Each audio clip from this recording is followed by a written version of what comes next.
नमस्कार, विराट 24 न्यूज में आपका स्वागत है। कृष्णा राज कपूर ऑडिटोरियम में जनस्मिता यात्रा कार्यक्रम का आयोजन किया गया, जिसमें विंध्य प्रदेश बनाने के लिए नेताओं ने फिर से हुंकार भर दी है। कार्यक्रम के दौरान शहर के कई नेता शामिल हुए। बताया जाता है कि विधानसभा मऊगंज के पूर्व विधायक लक्ष्मण तिवारी के द्वारा आयोजित किया गया। उन्होंने विंध्य प्रदेश में गोबर प्लांट, सैनिक आयोग गठित करने, पुरानी पेंशन को बहाल करने, नौजवानों को स्थानीय उद्योगों में 70% रोजगार दिलाने की मांग को लेकर इस यात्रा का आयोजन किया। लक्ष्मण तिवारी ने कहा कि हम भीख नहीं मांग रहे, विंध्य प्रदेश पहले से ही बना था, विंध्य प्रदेश हमारा था और हमारा रहेगा और इसे लौटाओ। उन्होंने उन गद्दारों को कहा जो जाति के नाम पर वोट मांगते हैं। साथ ही उन सभी नेताओं को आईना दिखाते हुए उन्होंने क्या कहा, आइए सुनते हैं। जब एक दूसरी पार्टी और राष्ट्रीय है उसके प्रभारी आते हैं तो स्वागत के नाम पर बैनर और बातचीत के नाम पर जूता का स्वागत हो रहा। रीवा में कितने शर्म की बात है, जूते चल रहे हैं। हमारे लक्ष्मण तिवारी कहना चाहता है कि विंध्य प्रदेश की धरती से दिल्ली के मेट्रो ट्रेन तक चल रही है। विंध्य प्रदेश की धरती से खनिज और वन संपदा से शिवराज जी खैरात बांट रहे हो।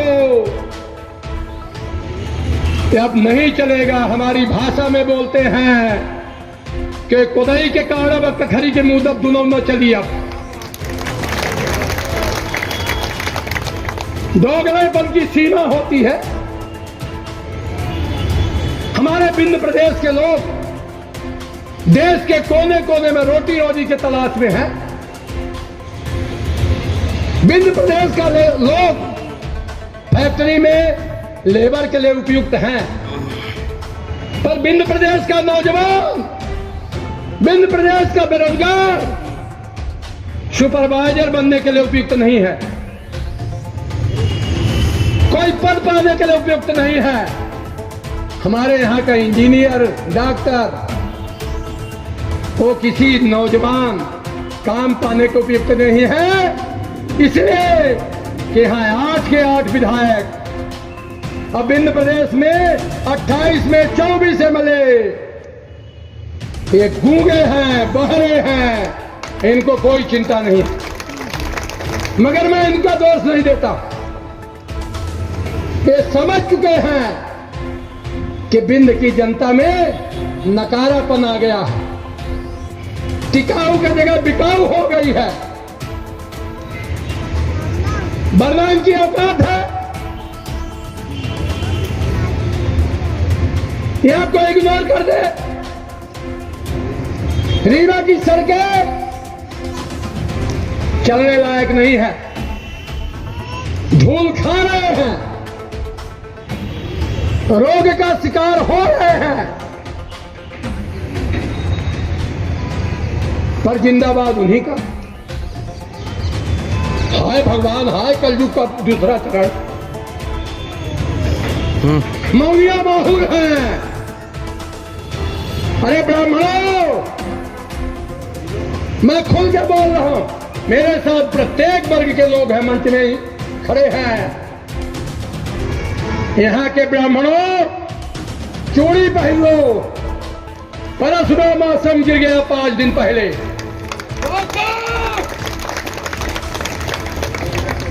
लाखों लोगों का आस्था का केंद्र भगवान परशुराम का उस तमाम जमात था, जो नहीं रहेगी किसी के, इसलिए कि फलाना नेता जान जाएगा, फलाना पार्टी जान जाएगी, फलाने लोग जा जाएंगे।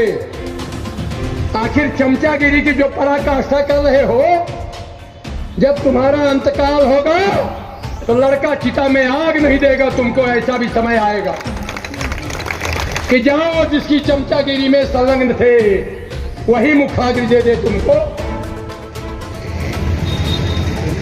बेबाक कहना मित्रों थोड़ी दिक्कत होती है, मगर मैं बेबाक कह रहा हूं। मैं ब्राह्मण हूं, मुझे गर्व है कि मेरी मां ने मुझे ब्राह्मण के घर में पैदा किया। जिंदाबाद। मुझे ये भी गर्व है कि मेरा सदोह भाई अच्छे लाल साकेत मेरे साथ मेरे मंच में, उसकी भी मां के लिए हमारा वंदन और प्रणाम है। हम कोई जातिवादी लोग नहीं हैं, हम फौजी लोग हैं। हमें देश दिखता है, देश की मर्यादा दिखती है, देश का लोकतंत्र दिखता है, क्योंकि लोकतंत्र के लिए हम लोगों ने जवानी का दिन कश्मीर से कन्याकुमारी तक हमने दिया है। मैं आपसे निवेदन करूं कि गोबर प्लांट की लड़ाई, ये जन्मस्मिता यात्रा आज रीवा में क्यों पहुंची 5वें चरण की समापन में, इसका बड़ा उद्देश्य है। हमारे कई वक्ता साथियों ने विंध्य प्रदेश की बात कही है। अरे हम भीख नहीं मांग रहे हैं, विंध्य प्रदेश हमारा था, विंध्य प्रदेश हमारा लौटा, हमारी ये मांग है। हम विंध्य प्रदेश बनाने की बात नहीं कर रहे हैं, विंध्य प्रदेश पहले से बना हुआ था।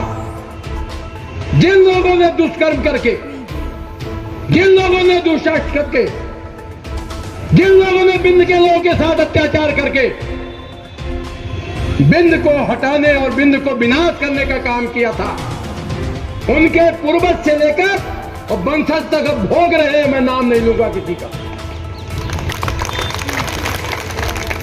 मैं कहना चाहता हूं आपसे, हमने उदाहरण दिया है कि हमारे बीच 9 वीर नारियां हैं यहां।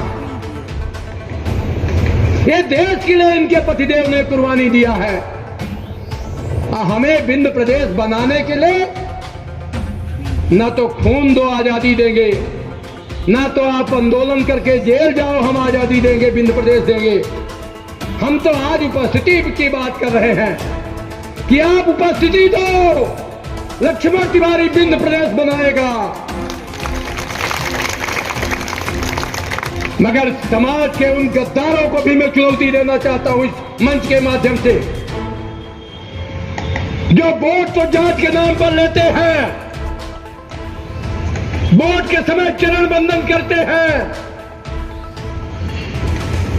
मगर आज जब समय है विंध्य प्रदेश बनाने का, जब समय है गोबर प्लांट लगाने का, जब समय है सैनिक आयोग गठन कराने का, जब समय है पुराने कर्मचारियों के पेंशन को बहाल कराने का, जब समय है विंध्य के ये जन्मस्मिता यात्रा का 5वें चरण का समापन समारोह, और जो ये हजारों हजार लोगों का हुजूम उमड़ा है, ये मेरे 1 साल से लगातार 122 जनसभा ग्रामीण क्षेत्रों में किया था, उसके परिणाम हैं। लोगों को उसका समर्थन देने आए हैं। इस मौके पर विंध्य के मैं केवल जिला अध्यक्षों को और उनके विधानसभा के प्रभारियों को ही यहाँ बुलाया था, जो यहाँ आपने देखा कि सारे उपलब्ध हैं। और ऐसे स्थिति में गोबर प्लांट हमारा लगे मध्य प्रदेश में, छत्तीसगढ़ की तर्ज पर सैनिक आयोग गठन करे।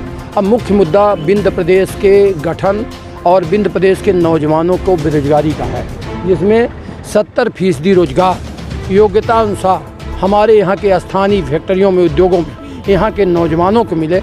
इसी का आज 5वां चरण का समापन है। और ये हमारी प्रतिनिधि सभा, ऐसा कोई गांव नहीं है रीवा जिले का जो एक एक गांव से एक एक बच्चा आया है, एक एक आदमी आया है। ये इसके लिए आप देख ही रहे हैं, ये हुजूम देख रहे हैं। और मैं समझता हूँ कि यहाँ के नेताओं को शर्म आनी चाहिए, जिन्होंने विंध्य प्रदेश की एक भी आवाज़ नहीं उठा रहे हैं और विंध्य प्रदेश की बात नहीं कर रहे हैं। जब मैं विधायक दल का नेता था विधानसभा में, हमने इसका प्रस्ताव पारित कराया था। आज इस मौके पर पंडित स्वर्गीय श्रीनिवास तिवारी जी का भी, जहाँ भी स्वर्ग में हों, मैं उनका शान मानता हूँ कि विंध्य के लोगों के लिए उन्होंने संकल्प पारित किया था। और अब ये लड़ाई तेज होगी। अब मैं एक आग्रह करना चाहता हूँ, जो विंध्य प्रदेश की लड़ाई अन्य छोटे छोटे भी या बड़े भी हमारे लिए बहुत वंदनीय है, जो ग्रुप लड़ रहे हैं, उनसे अनुरोध है कि एकजुटता के साथ, नेतृत्व का सवाल नहीं है, नेतृत्व अपने आप बनता है तब जब आदमी का संकल्प और जब आदमी का महान लक्ष्य होता है। अभी कुछ दिन पूर्व भगवान परशुराम का मंदिर गिराया गया, उस विषय को लेकर क्या कहना है आप? उस विषय का लेकर मैं निंदा करता हूं और यहाँ के नेताओं को, भारतीय जनता पार्टी की सरकार को, भारतीय जनता पार्टी के उन तमाम कर्मठ जो ख़ास तौर पर परशुराम पर आस्था रखने वाले लोग हैं कि छोड़ो ऐसी पार्टियों को, आप इस लड़ाई को महानता से लड़ें। अगर अतिक्रमण था तो कलेक्टर अपने पोजीशन में ले लेता और सरकार ले लेती। अगर अतिक्रमण है और भी हैं पूरे चारों तरफ, उसमें मैं निंदा करता हूँ और निंदा प्रस्ताव पारित करता हूँ। कब तक बिंद की लड़ाई जारी रहेगी? ये जब तक बिंद नहीं बनेगा, जब तक लक्ष्मण के प्राण में, शरीर में एक एक बूंद खून है, तब तक लड़ेंगे। अभी आपने कहा कि भगवान परशुराम आश्रम के पास अधिक जी, वहाँ पे भी अतिक्रमण किया गया है। चारों तरफ है, उनको नहीं हटा। और मैं तो ये नाम नहीं लेना चाहता हूँ कि उसके आगे पीछे भी नेताओं का बड़े बड़े यात्रा को लेकर बिंदवासियों को क्या संदेश देना चाहते हैं? हम बिंदवासियों को कहना चाहते हैं कि अपनी लड़ाई है, निजी लड़ाई नहीं है। यहाँ यहाँ के नौजवानों की लड़ाई है, यहाँ के सार्वजनिक लड़ाई है। इसमें ज़्यादा से ज़्यादा इसमें भागीदारी करें। आप जिस पार्टी में हैं उस पार्टी में लगे रहें, लगन से लगे रहें, मगर इज्जत नस्मिता के मुद्दे में बिंद की लड़ाई के लिए किलो बिके? ओवर 5 रुपये किलो बिके, इसकी तो बहुत बड़ी लड़ाई है और बिकेगा, बिक के रहेगा, ऐसा मेरा विश्वास। इसी तरह की तमाम बड़ी खबरों के लिए बने रहिए विराट 24 न्यूज़ के साथ। बहुत बहुत धन्यवाद।